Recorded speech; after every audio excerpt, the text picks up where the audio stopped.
au Seigneur.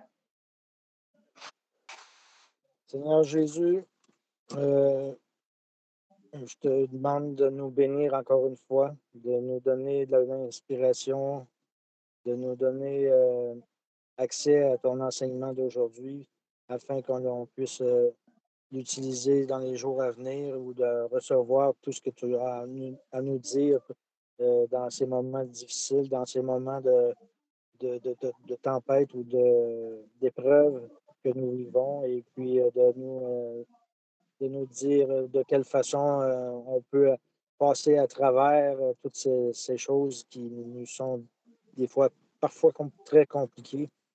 Alors, Seigneur Jésus, on a toujours besoin de toi, et je te demande de nous donner des valeurs sûres qui viennent de ta parole, puis de nous amener à ces endroits où ce que tu veux, que l'on mette les pieds, Seigneur Jésus.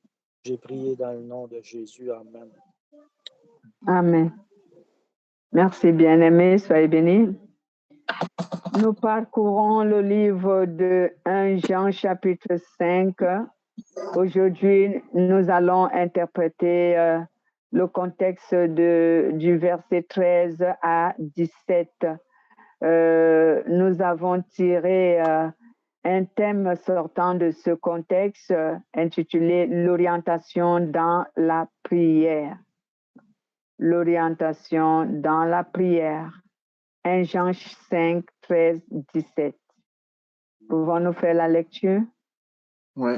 1 Jean 5, versets 13 à 17. Je vous ai écrit ces choses afin que vous sachiez que vous avez la vie éternelle, vous qui croyez au nom du Fils de Dieu.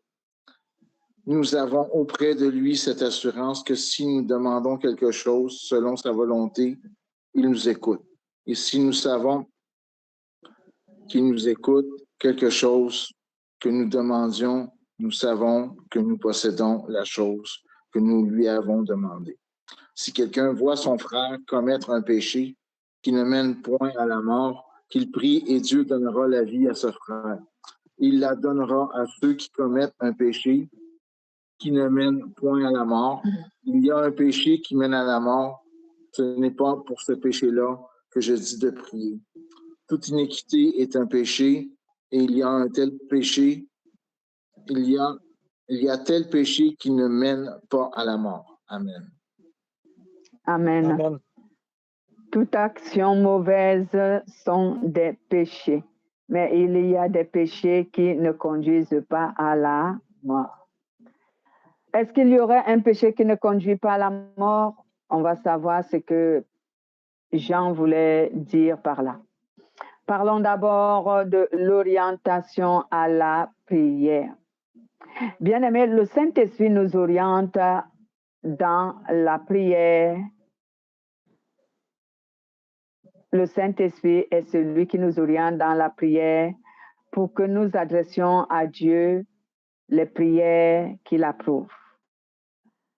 Très souvent, lorsque un chrétien est rempli de l'Esprit Saint, quand il prie, il peut se rendre compte que ce qui sort de sa bouche n'est pas premièrement des paroles préméditées, ce ne sont pas des paroles qu'il a songées d'avance. Comme chez nous, en Afrique, il y a un proverbe qu'on utilise souvent, où je peux dire un système de paroles qu'on utilise souvent, qui dit « ça sort comme ça sort ». Donc, quand un chrétien est rempli de l'Esprit Saint, quand il se met à prier, ça sort comme ça sort. En fait, ces paroles ne sont pas préparées d'avance, ne sont pas préméditées. Ça vient comme ça parce que le Saint-Esprit l'inspire à prier. Donc, le Saint-Esprit est donc celui qui nous oriente dans la prière. Lorsque tu veux vraiment faire une prière qui convienne à Dieu, une prière qui réponde à la volonté de Dieu, il faut vraiment que tu sois conduite par le Saint-Esprit. Lorsqu'on est conduit par son intelligence personnelle ou alors par ses inspirations personnelles ou par l'expérience de la vie, quelquefois, ce que nous adressons à Dieu comme des prières, il ne les approuve pas. Il ne les approuve pas parce que souvent nous demandons ce que Dieu ne veut pas que nous lui demandons. C'est pourquoi la Bible dit souvent dans le livre de Romains chapitre 8, versets 26 à 27, est-ce que nous pouvons lire?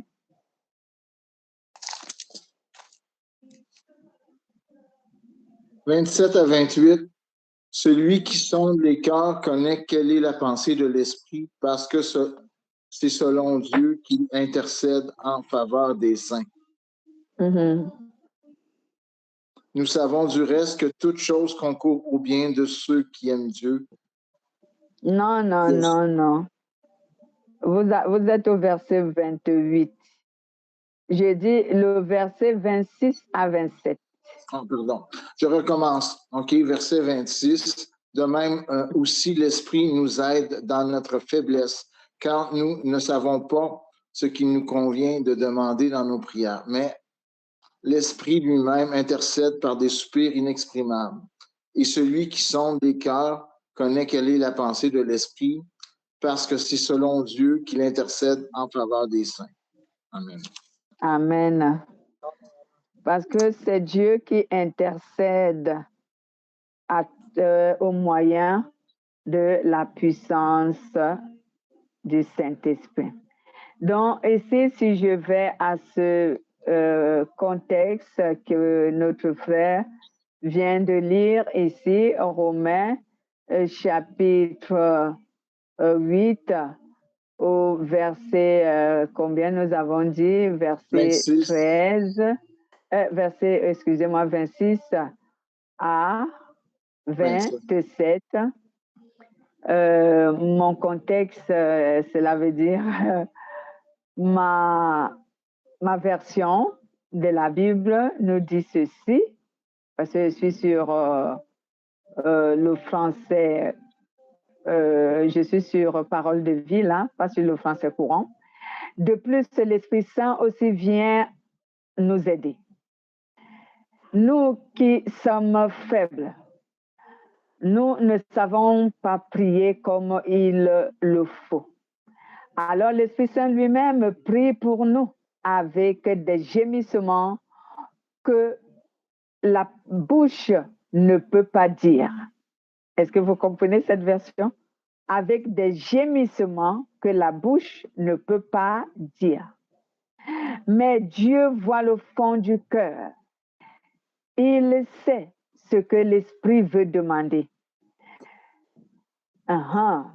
Oui, l'Esprit Saint prie comme Dieu le veut pour ceux qui lui appartiennent.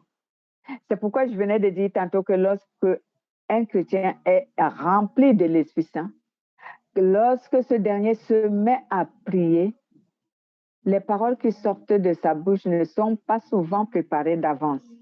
Et lui-même, quelquefois, il s'étonne de ce que ces paroles sortent de sa propre bouche. Parce que quelquefois, ce ne sont pas les choses qu'il s'est préparé d'avance à dire à Dieu, mais c'est le Saint-Esprit qui le conduit. J'aimerais que nous entrions souvent dans cette dimension de la prière. C'est une dimension de la prière qui élève beaucoup le chrétien et qui crée une communion très forte entre le Saint-Esprit et le chrétien. Parce que ce n'est plus toi qui parles, mais c'est le Saint-Esprit qui parle. Mais au moyen de ta bouche, avec ta bouche, il prend ta bouche, il prend tes paroles et il te dicte ce que tu dois dire. Donc, quand tu pries, vraiment les paroles qui sortent de ta bouche, quelquefois, tu ne les as pas préparées. Ce que tu demandes même à Dieu ou ce que tu dis à Dieu, tu ne l'avais pas pensé d'avance. Souvent, j'ai souvent dit aux chrétiens, quand vous voulez prier, arrêtez de prier comme si vous faites un discours à Dieu. Un discours, ça se prépare, n'est-ce pas? Lorsque quelqu'un veut parler à une population, il se prépare. Il dit, je vais leur parler à ce sujet, à ce sujet, à ce sujet. Et certains chrétiens, c'est comme ça qu'ils prient. Ils vont devant Dieu avec toute une panoplie de listes de choses qu'ils veulent dire à Dieu. Et ils sont là, en fait, ils ne sont même pas connectés avec Dieu par son esprit. Ils sont en train de faire carrément tout un discours à Dieu. Ils font que réciter ce qu'ils ont préparé d'avance. Ce n'est pas une prière que Dieu agrée. Dieu veut des choses sortant de l'ordinaire. Dieu veut une prière sortant de l'ordinaire. C'est que quand tu te mets à prier, tu n'as rien préparé. Tu n'as même jamais imaginé que ce que tu demandes à Dieu, tu pouvais le demander à Dieu. Tu n'as même jamais songé que ce que tu es en train de dire à Dieu, tu pouvais le lui dire. Mais parce que tu es téléporté par l'Esprit Saint, c'est lui qui te dicte ce que tu dois dire. Et quand tu commences à le dire, tu ne t'arrêtes que lorsque le Saint-Esprit cesse de te communiquer la parole. C'est ça la véritable prière. Est-ce que j'aimerais dire que si nous avons des doléances, des requêtes, est-ce qu'on ne doit pas les présenter à Dieu? Non, c'est pas ce que je veux dire. On peut toujours présenter nos requêtes à Dieu. Mais lorsque ça vient une monotonie, ce n'est plus correct. Il y a des chrétiens, je prendrai l'exemple pour que vous compreniez à peu près l'exemple de ce que font les catholiques à leurs disciples. Ils les font réciter les prières. C'est une monotonie, Dieu en a assez de les entendre. Vous ne lui dites rien venant de vous-même. Vous ne lui dites rien qui soit d'ordinaire. Vous faites que répéter des choses que Dieu, il en a assez d'entendre. Je vous salue Marie, Mère de Dieu, priez pour Dieu, il en a assez. Et notre Père qui es aux cieux, que ton nom soit sanctifié. Non, Jésus n'a pas dit que réciter ces prières-là. Il a dit que chercher à comprendre la signification. Il n'a pas dit que réciter-les. Parce que souvent, quand on récite quelque chose, on ne connaît même pas l'explication de ce qu'on récite. Dieu veut les paroles qui sortent du plus profond de notre cœur, mais qui n'ont pas été préparées d'avance comme un discours. Tout simplement parce qu'ils sont inspirés du Saint-Esprit. C'est pour cela que Jean a dit que si nous demandons à Dieu, si nous faisons des prières qui plaisent à Dieu, si nous demandons des choses à Dieu dont il approuve, il ne manquera pas de nous répondre. Pourquoi certains d'entre nous, on n'a pas de réponse à nos prières? Parce que Dieu en a marre de nous écouter faire les mêmes récitations tous les jours. Il se demande si nous sommes avec lui ou que pendant que nous lui parlons, notre cœur est ailleurs. Voilà encore les défauts que nous avons, nous les chrétiens. Pendant que nous prions, nous pensons à un immonde, à des choses pleines dans notre cœur qui nous distraient. Pendant que je suis en train de prier, je suis en train de penser au travail qui m'attend. Pendant que je suis en train de prier, je pense à cette occupation que je dois m'occuper. Pendant que je suis en train de prier, je pense aux difficultés que j'ai. En fait, je parle à qui? À Dieu ou à mes occupations? Je parle à qui? À Dieu ou à mes difficultés? Je parle à qui? À Dieu ou à mes tâches? Parce que figurez-vous que quand vous priez Dieu, quand vous vous dites être dans la présence de Dieu pour prier, ce à quoi votre cœur est en train de penser, c'est à cela que vous adressez vos prières. Ce n'est pas à Dieu. Parce que normalement, nos pensées doivent être dirigées vers le Seigneur. Donc, quand tu pries Dieu, tes pensées doivent être dirigées vers la personne dont tu pries, c'est Dieu. Figurez-vous que beaucoup de chrétiens ont cette lacune. Beaucoup de chrétiens ont ce problème. Et c'est Satan qui amène ce problème. On appelle ça la distraction. Pendant que ta bouche parle, ton cœur pense à autre chose. Normalement, c'est à Dieu que tu dois penser parce que c'est à lui que tu es en train de parler. c'est à lui dont tu t'adresses. Comment tu t'adresses à quelqu'un et tu penses à autre chose. Souvent, je vais prendre un exemple ordinaire. Si tu te tiens devant un président de la République, parce que Dieu est une autorité, c'est pourquoi je prends l'exemple d'un président de la République. Tu te tiens devant un président de la République pour lui parler. Est-ce que tu penses souvent à autre chose ou tu regardes à quelqu'un d'autre? Par respect pour lui, c'est souvent lui que tu regardes. Par respect et par crainte que tu as pour lui, c'est lui que tu as dans ton champ de vision. C'est lui que tu penses, c'est lui que tu vois. Parce que c'est à lui que tu parles. Mais pourquoi quand nous sommes dans la présence de Dieu, on pense à autre chose et on dit qu'on parle à Dieu? Bien-aimé, c'est par là d'abord qu'il y a une déviation de nos prières. Satan dévie nos prières vers la chose dont on pense. Satan dévie nos prières vers la personne dont on pense. Donc, quand nous prions, le conseil que le Saint-Esprit voudrait nous donner, pour nous téléporter dans la prière, il faut que nous pensons au Dieu dont nous adressons notre prière. C'est son image qui doit être dans notre tête. C'est son image qui doit être dans notre pensée, dans notre cœur. Quelle est l'image que je parle? Je ne parle pas de ce cinéaste qui a tourné le rôle de Jésus. Je parle de la parole. L'image de Dieu, c'est la parole de Dieu. Si tu ne connais pas la parole de Dieu, je vais te donner même quelques astuces. Essaye d'imaginer la grandeur de Dieu. Fixe-toi une grandeur que toi, tu peux. Essaye d'imaginer la grandeur de Dieu. Essaye d'imaginer la bonté de Dieu. Essaye d'imaginer la puissance de Dieu. Essaye d'imaginer la nature de Dieu. Essaye d'imaginer la volonté de Dieu. Et prie en ayant cette pensée dans ta tête et fais-toi une image de ça.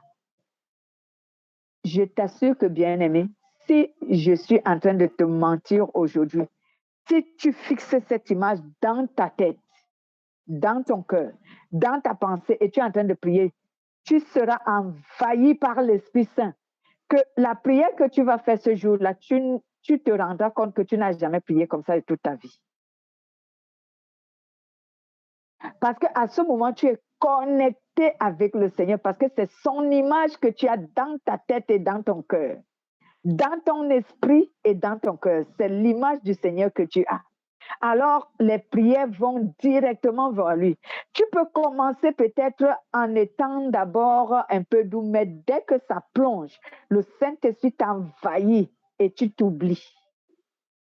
Et quand tu commences, quand tu t'es oublié, tout ce qui sort de ta bouche, tu seras comme quelqu'un qui est à moitié endormi, mais qui parle. Et oui, si quelqu'un ne t'enregistre pas, si tu reviens en toi et que la personne te dise que mais je t'ai entendu parler, tu as dit ceci, tu lui diras que je ne me souviens pas. Ouais, c'est vrai. Je ne me souviens pas de ce que j'ai dit parce qu'en fait, ce n'était pas toi. C'est l'Esprit Saint qui intercédait pour toi auprès de Dieu. Mais quand nous pensons à autre chose, nous bloquons l'accès du Saint-Esprit dans notre esprit et dans notre cœur pour nous téléporter dans la prière. Donc, quand ton cœur pense à autre chose, tes yeux regardent à autre chose, tu es dans la distraction. Le Saint-Esprit ne peut pas t'envahir, il ne peut pas te remplir pour te faire sortir hors de toi. Vous croyez que lorsque l'apôtre Paul disait dans l'une, je crois, c'est dans le livre des Corinthiens, 2e Corinthiens, sa deuxième lettre aux Corinthiens, où il disait, j'ai été envoyé en esprit et je pense que j'étais au 3e ciel. Si c'était moi, je ne sais pas. C'est ce que l'apôtre Paul dit. Il dit, je ne sais pas si c'était moi. Si j'étais en esprit ou j'étais comme... Je ne sais pas. Mais ce que je reconnais, c'est que j'étais au 3e ciel. Vous croyez que l'apôtre Paul, ces choses-là lui sont arrivées comment? Parce que quand il parlait à Dieu, il s'oubliait lui-même. Il s'oubliait. Et quand il parlait à Dieu, c'est Dieu qui l'avait dans son champ de vision. Et alors, le Saint-Esprit qui se connectait à lui à travers cette concentration, il était donc téléporté. Donc, il n'était plus en lui, il sortait hors de lui. et il s'est retrouvé face à face avec le Seigneur. Je peux vous dire que autrefois, moi-même, je peux dire que j'ai perdu un peu le pied, j'ai perdu un peu la main, comme on dit souvent. Je me souviens qu'autrefois, j'aimais prier à genoux. Bien sûr, c'était avant que j'ai une blessure au genou. Aujourd'hui, quand je reste à genoux, la cicatrice n'est pas totalement guérie.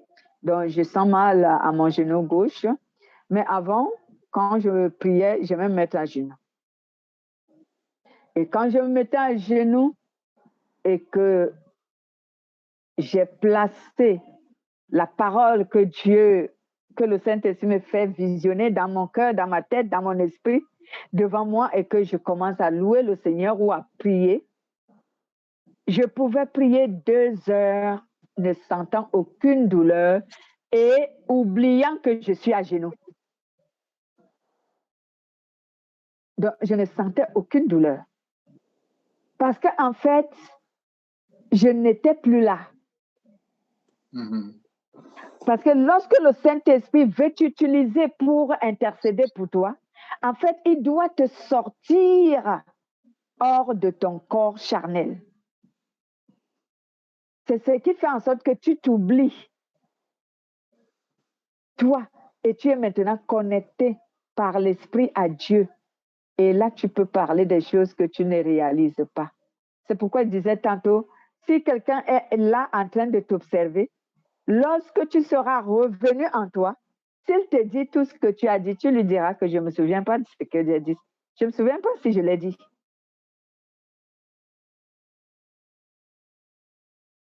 Ce genre de prière, bien-aimé, vous ne pouvez pas savoir ce que ça fait. C'est ce qui déplace les montagnes. C'est ce qui fait trembler l'enfer.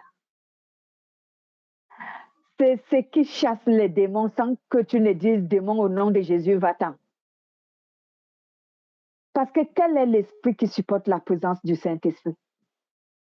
En dehors des anges. Un démon ne supporte pas la présence de l'Esprit Saint. Il ne supporte pas. Pourquoi quand nous prions, on est obligé de chasser les démons en disant démon sort? En fait, parce que quand nous prions, on n'est pas en connexion avec le Saint-Esprit. Nous prions charnellement. C'est pourquoi nous sommes obligés d'aller dire les démons sortent, le machin. Non. Mais quand nous entrons en connexion avec le Saint-Esprit, je vous assure que c'est le démon lui-même qui prend la fuite. S'il était là, il s'en va. Tu n'auras pas besoin de dire démon sort. Il s'en va. Et je peux te dire que l'enfer tremble souvent. Je peux te dire que Satan tombe du ciel 1 million de fois. Jésus a dit aux apôtres que pendant que vous étiez en train de prêcher l'évangile, annoncer la bonne nouvelle, prier pour les malades, guérir les malades et faire marcher les lépreux, ressusciter les morts, moi je voyais Satan tomber du ciel comme un éclair.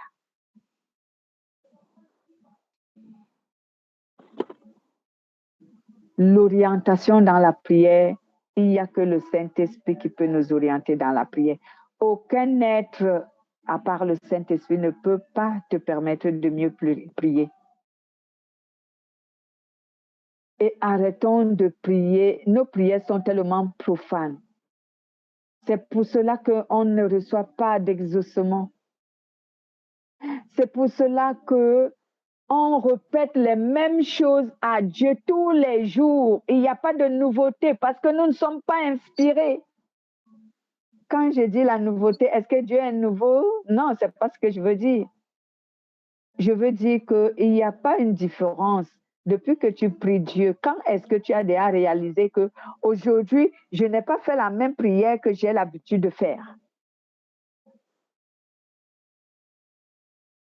Et pourtant, quand on est téléporté, quand on est rempli du Saint-Esprit, on est capable de faire tous les jours de notre vie une prière nouvelle, différente de celle d'hier, plus profonde que celle d'avant-hier, plus précis, plus claire, plus agréable que celle d'avant-hier, ainsi de suite.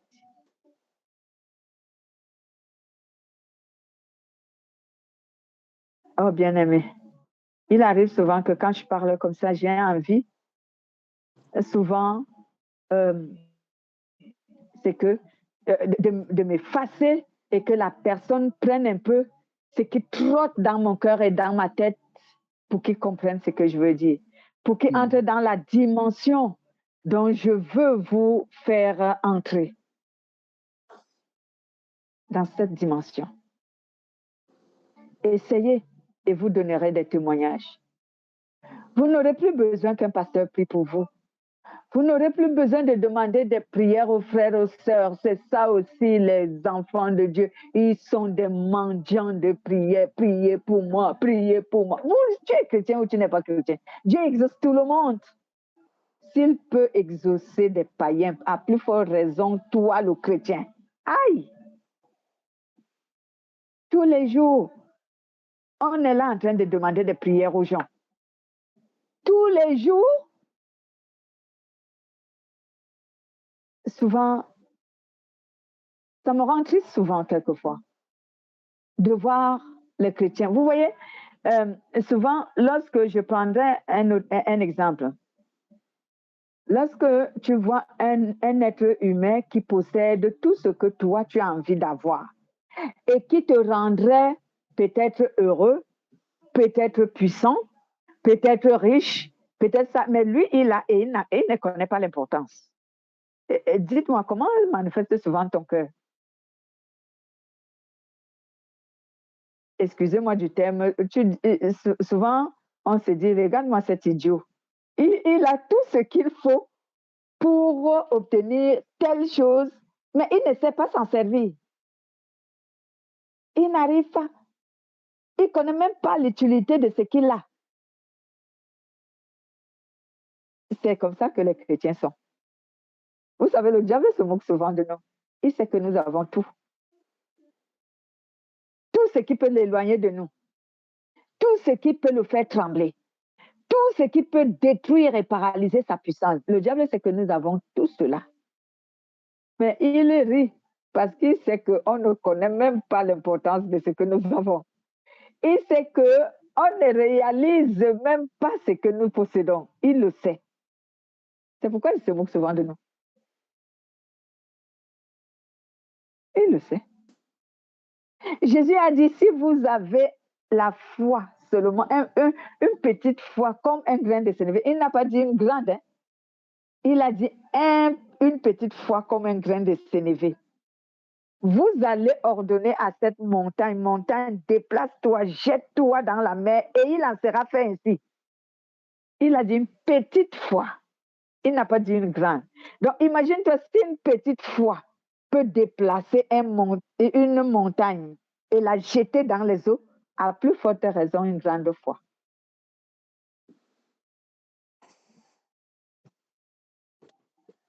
Mais pourquoi ça ne se produit pas? Parce que l'être humain qu'on appelle le chrétien, il ne connaît pas ce que Dieu lui a légué comme force, comme puissance. Il dit, voici que je vous ai donné le pouvoir de marcher sur les serpents et sur les scorpions et sur toute puissance de l'ennemi et rien ne pourra vous nuire. Je vous ai donné le Saint-Esprit qui est à votre disposition. Connectez-vous à lui et dites-lui ce qu'il faut qu'il fasse et il va l'exécuter. Mais seulement, il faut que cela s'accorde avec la volonté de Dieu.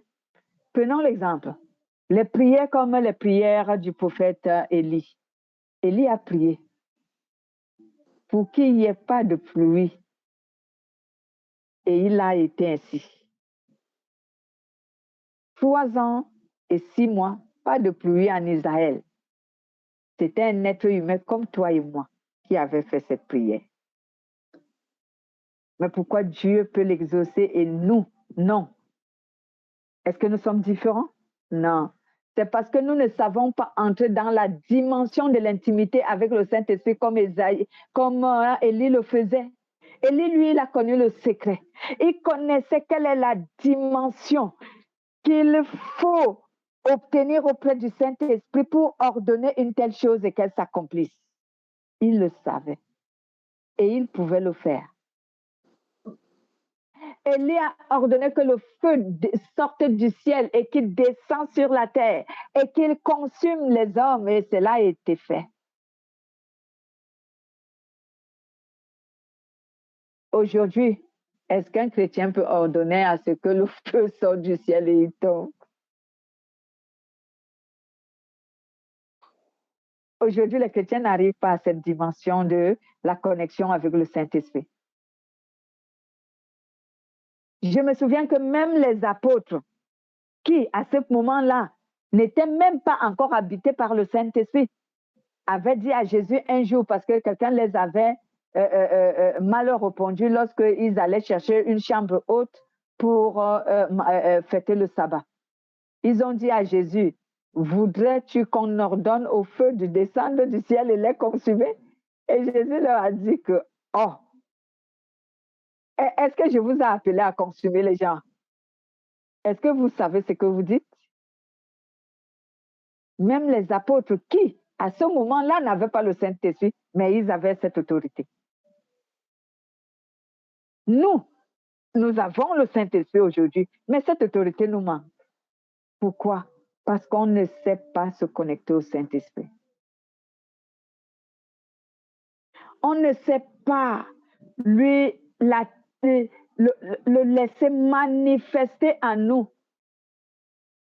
On ne sait pas s'abandonner à lui pour que lui, il prend la relève et qu'il prie pour nous. Même Jean-Baptiste a dit, quand il a vu Jésus, il a dit, voici l'agneau de Dieu qui ôte le péché du monde. Que moi, je disparaisse et que lui, il paraisse. C'est ce qu'il faut souvent faire. Quand on prie, quand on va devant le Seigneur pour prier, si on veut que le Saint-Esprit nous oriente dans la prière, sauf si nous-mêmes on veut s'orienter dans la prière. Mais si nous voulons que le Saint-Esprit nous oriente dans la prière, nous, on doit disparaître pour laisser la place au Saint-Esprit. Et pour disparaître, c'est ce que j'ai parlé terre à terre tout à l'heure, qu'il ne faut pas que tu aies les pensées ailleurs que sur le Seigneur. Il ne faut pas que tes regards voient autre chose que le Seigneur. Fixe tes regards sur le Seigneur et remplis ton cœur de la présence du Seigneur. Et le Seigneur dont tu dois penser et regarder, c'est la parole que tu connais. Il n'y a pas un seul chrétien qui ne connaisse même pas un seul verset biblique. Chacun de nous connaît au moins quelques versets bibliques. Fixe ton regard sur ces versets bibliques. Pense à ces paroles-là et commence à prier à partir de là. Oublie ta position, que tu es couché, que tu es assise, que tu es à genoux, que tu es debout. Oublie ta position. Laisse le Saint-Esprit t'envahir, te téléporter. Et alors, quand tu sortiras de là, je pense que tu vas toujours aimer prier. Tu ne vas plus détester la prière. Pourquoi la prière paraît aujourd'hui aux chrétiens comme si c'est un lourd fardeau? Parce qu'en fait, ils sont fatigués de faire des discours à Dieu. C'est pour cela que les chrétiens pensent que la prière est compliquée. Parce que, en fait, ils font des discours à Dieu et ils en ont marre de faire des discours. C'est normal. Établir un discours, c'est compliqué. Excusez-moi de rire. C'est compliqué de faire un discours dont les chrétiens trouvent que c'est compliqué. Alors, même pour prier, le chrétien, il est fatigué. Il n'arrive plus à prier parce que c'est difficile pour lui. Il doit faire des discours. Les discours sont fatigants. C'est fatigant de faire des discours à Dieu. Oh mon Dieu, pitié. Non, vraiment, le Saint-Esprit voudrait nous aider et il faut qu'on le laisse faire. Je ne sais pas si j'ai réussi vraiment à vous donner des mécanismes qui peuvent vous permettre de vous connecter au Saint-Esprit, mais j'aimerais vraiment, comme je disais tout à l'heure, j'aimerais que le Saint-Esprit ouvre ma tête et qu'il la place là et mon cœur pour qu'il vous dise tout ce qui bouillonne dans mon cœur comme parole et comme mécanisme pour que vous l'ayez et que vous puissiez faire ce genre de choses. Et Jean, pour continuer, Jean ici, si nous lisons, il y a les versets que vous pourrez lire après. Il y a Jean chapitre 15, verset 7, qui nous dit, Dieu nous dit, si vous demeurez dans ma parole et que ma parole demeure en vous, demandez tout ce que vous voulez, vous allez le recevoir. Et c'est ce que je venais de vous expliquer terre à terre. Que la connexion avec le Saint-Esprit, pensez à la parole de Dieu, ayez dans vos regards la parole de Dieu. Songez seulement à la parole de Dieu. Ne laissez pas Satan vous distraire à penser à autre chose pendant que vous priez. Non, ne pensez pas à autre chose. Fixez-vous une vision de la parole de Dieu que vous connaissez. Pensez à elle, plongez là-dedans et priez le Seigneur. À un moment donné, le Saint-Esprit va vous envahir. Il y a Marc chapitre 11 au verset 24, il dit presque la même chose. Et à la suite de notre contexte de 1 Jean chapitre 5 verset 13 à 17, Jean nous a également exhorté à ce que nous devons prier pour que nos frères dans la foi puissent vaincre le péché. Où je disais tout à l'heure que quand Jean dit ici, on doit prier pour nos frères qui pratiquent un péché qui ne mène pas à la mort. Et moi, je disais, est-ce qu'il y a un péché qui ne mène pas à la mort? Non, tous les péchés mènent à la mort. Il n'y a pas un seul péché qui ne conduise pas à la mort. Mais quel était le message que Jean voulait nous dire lorsqu'il parlait du péché qui mène à la mort et un tel péché qui ne mène pas à la mort? En fait, Jean voulait nous dire que le péché qui est impardonnable, il voulait parler du péché du Saint-Esprit, le péché contre le Saint-Esprit. C'est ce péché qui est impardonnable. C'est ce péché dont il dit que le péché qui mène à la mort. Parce que lorsque tu pèches contre le Saint-Esprit, peu importe l'intercession que quelqu'un peut faire contre toi, tu n'obtiendras pas le pardon. Non, tu n'obtiendras pas le pardon. C'est pourquoi il faut éviter de pécher contre le Saint-Esprit. Le péché contre le Saint-Esprit commence par le blasphème. Le blasphème. L'incrédulité. Ce sont les péchés contre le Saint-Esprit.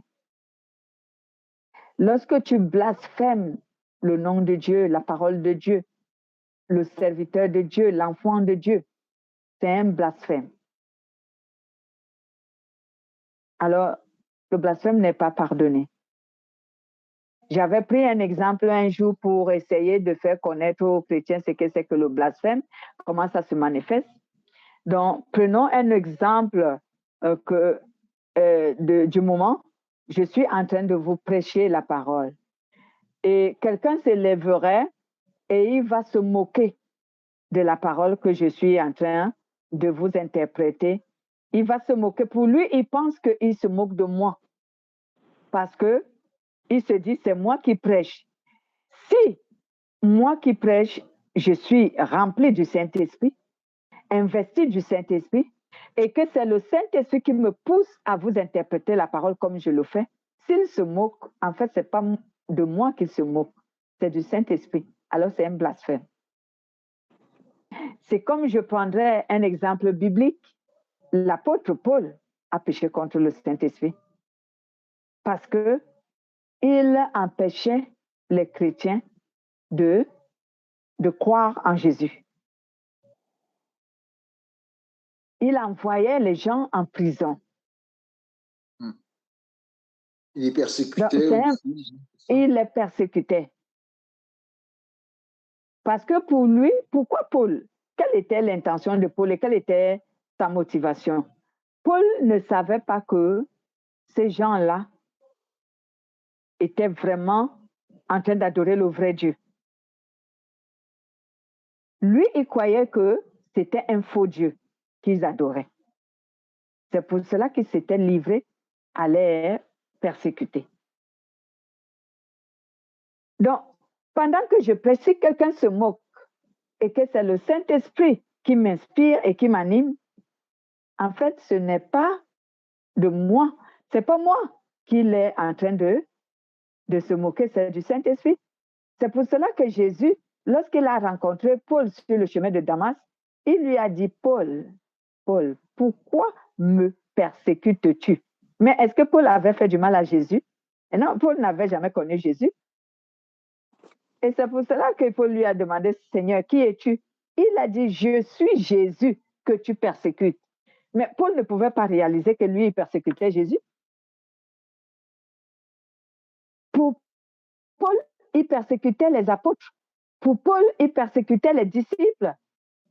Lui, il ne savait pas qu'il est en train de persécuter un esprit. C'est ça le blasphème. C'est un péché qui n'est vraiment pas pardonnable.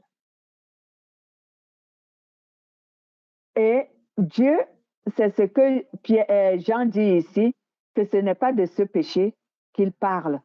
Il parle de toute autre injustice que nous devons intercéder pour entre frères dans la foi, entre sœurs dans la foi, pour que chacun de nous devienne le vainqueur du péché. C'est ce qu'il veut dire. Donc nous devons prier. Je dois prier pour mon frère Pierre, pour mon frère Christian, pour nos autres frères et sœurs, pour que Dieu leur donne la capacité de vaincre le péché. Et lorsque tu pries de cette manière, c'est une façon de manifester l'amour.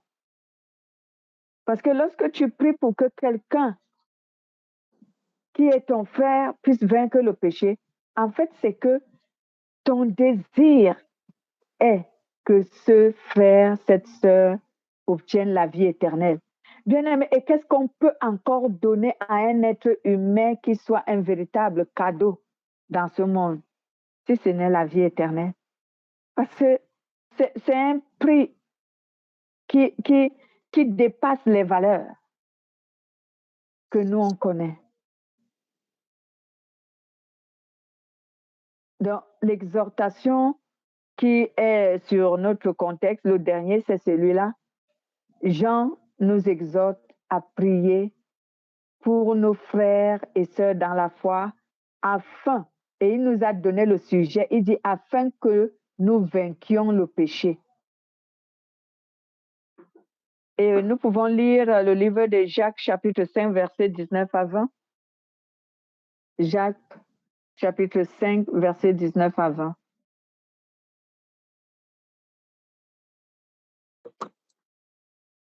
J'ai quelqu'un qui cogne en avant, ce sera pas long.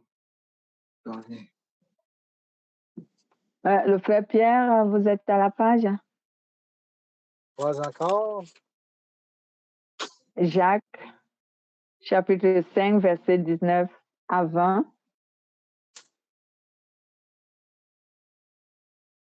Excusez-moi.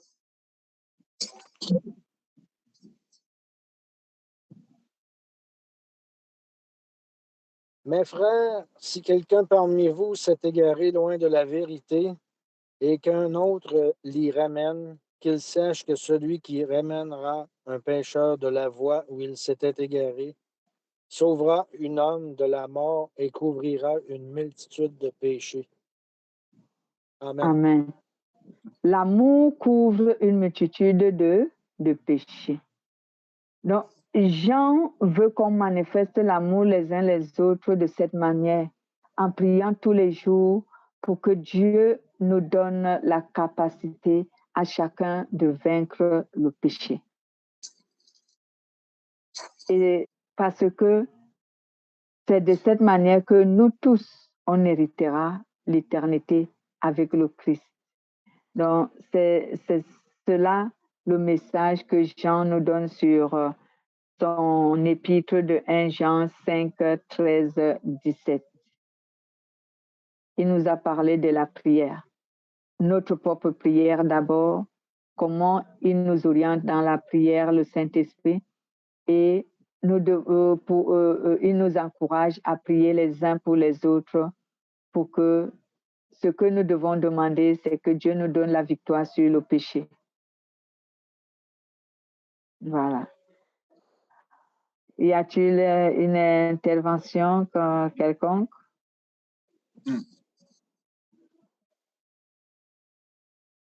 Oui, le frère Pierre? Il n'y a aucun rapport.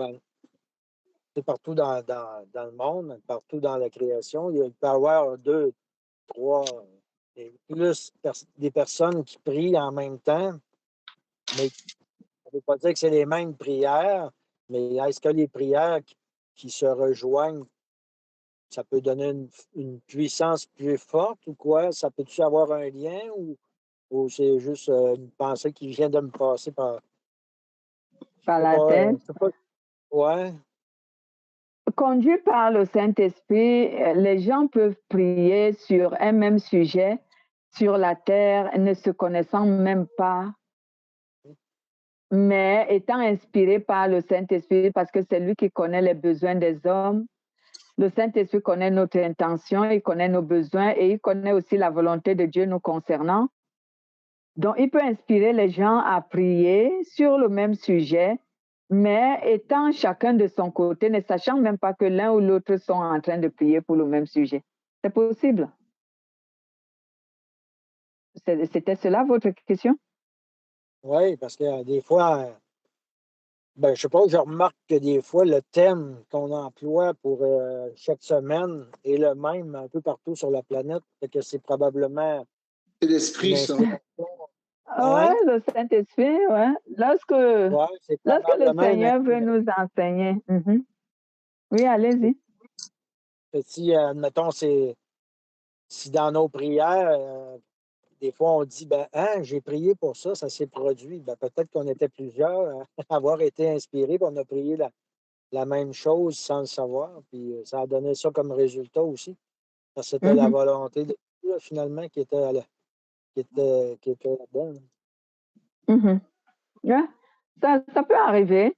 C'est même souvent arrivé Ouais, ça que arrive. des gens se mettent à prier et sur le même sujet et ne sachant même pas que le même sujet que moi je prie ici, quelqu'un d'autre prie pour le même sujet ailleurs. C'est le Saint-Esprit qui nous anime, nous tous, et qui voudrait que nous demandions cela, soit pour une nécessité, soit pour une sécurité, en fait, comme il veut. Et même quelquefois, les thèmes qui correspondent, qu'on prêche ici et qu'on peut prêcher ailleurs, ainsi de suite. Je pense que c'est le Saint-Esprit qui connecte ses enfants de cette manière. Ou est-ce que ça peut avoir un rapport avec, je ne sais pas moi, le Vatican ou quelque chose comme ça? Je ne sais pas. Ça peut peut-être partir de quelque part comme ça aussi, le fait qu'il y ait un thème pour toute l'humanité. Il ne peut pas avoir un thème pour toute l'humanité parce que on a des dénominations différentes et on a un enseignant qui est le Saint-Esprit qui enseigne selon les besoins des humains. Il n'enseigne pas juste pour enseigner, mais il enseigne, il regarde les besoins des humains dans telle ou telle communauté et il donne un thème qui répond à leurs attentes, à leurs besoins et à sa volonté pour leur vie. Comme l'exemple, ce matin, j'ai eu un nouveau thème que je dois enseigner pendant, je crois, au moins quelques semaines sur un verset biblique que Jésus avait dit dans ses évangiles, je crois, évangile de Matthieu, chapitre 22, où Jésus dit, il y a beaucoup d'appelés, mais peu d'élus. Voilà, le Seigneur m'a mis à cœur d'enseigner sur ça pour que les chrétiens comprennent qui est un appelé, qui est un élu, pourquoi Jésus a dit cela. Et l'élu, comment il doit être, l'appelé, c'est qui, ainsi de suite. Tu trouveras que peut-être quelqu'un d'autre va prêcher sur le même thème, mais peut-être pas avec la même onction, on ne sait pas. Mais il n'est pas question de Vatican, parce que le Vatican, c'est un royaume de Satan, ça. Hein? Le Vatican n'est pas, Dieu n'est pas dans le Vatican. Le Vatican est un royaume de Satan. Donc, rien de beau ne peut sortir du Vatican concernant Dieu. Non. Ce qui sort du Vatican est toujours contre Dieu. Voilà le Vatican qui ont fait leur cumul. Leur cumul, ils doivent maintenant prier à côté des musulmans, à côté des je ne sais quoi. Ils ont fait leur cumul et tout ça. Mais la Bible déclare que les enfants de Dieu doivent sortir du milieu des enfants de l'ennemi. Pourquoi nous devons faire un cumul? Je prendrai l'exemple même chez nous, les églises de réveil. Comment est-ce que je vais aller communier avec les gens dont je connais que, ou j'imagine, même si c'est une imagination, même si les soupçons sont un péché, mais je soupçonne qu'ils ne sont pas avec le Seigneur. Pourquoi je devrais me mettre avec eux pour prier au nom de la foi en Jésus-Christ qu'ils n'ont même pas? Je ne crois pas.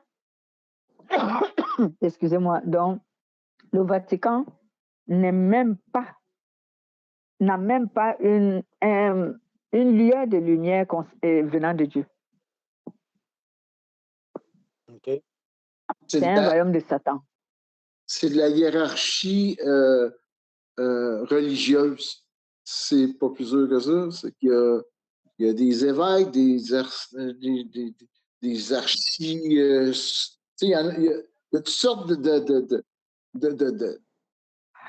d'autorité dans cette église-là. Là.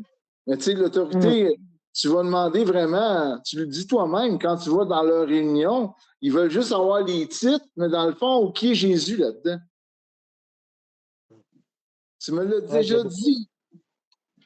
Les trois quarts de leurs paroles, c'est des choses que l'humain a créées, a inventées quasiment. C'est pas des paroles de Dieu partout. Voilà. C'est juste la vraie parole de Dieu, oui, frère, finissez d'abord. Oui, mais la vraie parole de Dieu, c'est la Bible. C'est ça. La vraie parole de Dieu concerne la transformation de la moralité humaine. Je l'ai toujours dit. La moralité humaine a été corrompue. Et la parole de Dieu vient pour corriger la moralité humaine. Alors, si une parole qui est prêchée ne fait pas allusion à la moralité humaine, elle est fausse. Elle ne vient pas de Dieu. Regardez les évangiles. Les évangiles sont les prédications de Jésus. Observez du début jusqu'à la fin, les 4 évangiles. Il n'y a nulle part dans ces évangiles où on fait allusion à la création, à la fabrication humaine ou à ce qu'est l'humain. Oh là là. Jésus ne fait jamais allusion à ce qui est charnel dans les évangiles. Si vous regardez bien, Jésus parle toujours du cœur de l'homme. Le cœur de l'homme. Le cœur de l'homme. Le cœur de l'homme. Même si les messages sont différents, mais tous sont focalisés pour lutter contre le cœur de l'homme. Cela veut dire quoi? C'est pour combattre la moralité humaine qui a été corrompue, donc Dieu veut la changer. Non, toute prédication qui ne fait pas allusion à la moralité humaine, elle est fausse. Parce que Jésus ne pouvait pas enseigner tout ce qu'il a enseigné. Parce que Jean nous dit que tout ce que Jésus avait enseigné et qu'il a fait, ça peut contenir des livres et on ne pouvait pas les lire. Donc, il a fait beaucoup et il a enseigné beaucoup. Et tout ça ne parlait que de la moralité. Changer la moralité de l'homme. Changer le cœur de l'homme. Changer le cœur de l'homme. Changer le cœur de l'homme. Donc, aujourd'hui, si on nous prêche sur ce que l'homme doit obtenir, sur ce que l'homme va devenir dans le monde, sur ce que l'homme a fait dans le monde, ah, là, ce n'est plus la parole de Dieu. Comme mon frère a l'habitude de dire, les hommes aiment la main de Dieu, mais ils n'aiment pas voir la face de Dieu. Et ouais, il aime la main de Dieu parce que la main de Dieu donne. Mais la face de Dieu, oh, elle est claire. Voilà, donc, mon frère, j'espère que tu as arrêté la vidéo parce que sinon elle va continuer. Non, je On savais peut pas parler arrêter. de nos choses.